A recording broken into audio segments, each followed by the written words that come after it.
What should I do? He eating up all my pecans. He's a pecan snatcher. What should I do, friends? You know that's right. I'll put some of that Swayback branch honey. Family farm. Homegrown.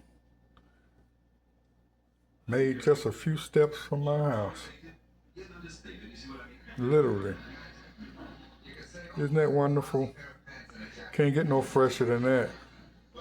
I'm gonna put it on my chicken and my biscuit. Chicken and my biscuit. But note what I'm using. Swayback Family Farm honey.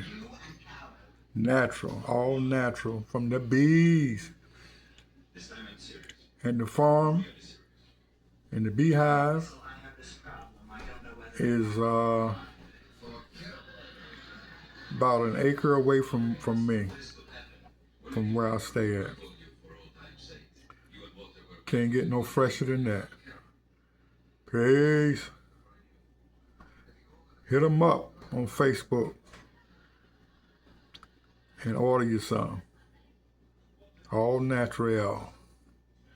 Good for the body. Thanks so much for watching my channel. We really appreciate it.